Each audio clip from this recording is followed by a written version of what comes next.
For the 26th and last expression and adage, this one I think exemplifies the Grandpa Bob ism, which one, they're words of wisdom, two, they're agrarian inspired, three, has an alliterative musicality, and four, it's just a quirky and fun sounding phrase. So without further ado, number 26, don't buy a pig in a poke. Oh, I'm sorry. Anyway, the expression "don't buy a pig in a poke." A poke is actually a sack, and if you go back to, let's say Henry VIII and those dudes, they had big flowing garments, and they would put a little indentation down in their cuff or sleeve, and then they would put a little piece of thread through there. They could put a ring or a penknife or a hanky down in that depression, and these little pokes in their sleeve, then they started making little bags, and they started sewing them up on their garments further up, so that little poke became a pokette, and so a poke becomes a sack. Well, of course, a sack would be a French for sock, a bag.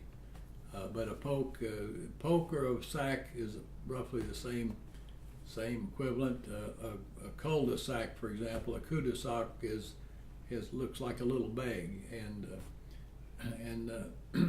but anyway, in the villagers' early days, they would take a pig to market, and you take a 30-pound pig, for example. You don't just pick it up and carry it. You have to restrain it, or so they would put it in a sack and put it over their shoulder and carry it into the village to market it. But if it was still in the sack, you couldn't see it.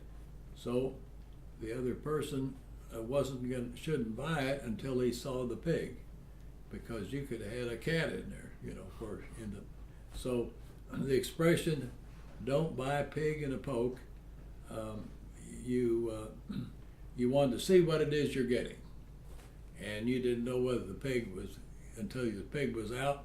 You could see that he was healthy,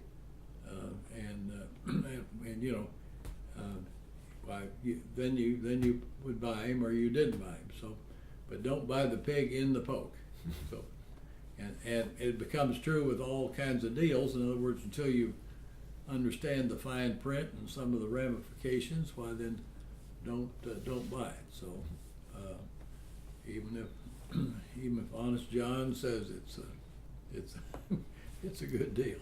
So All right, well, come around here and say thank you, Grandpa Bob, for taking the time thank you, Sammy, to give us all words of wisdom about these adages and expressions, which are all full of so much personality and history. And so this has been a lot of fun.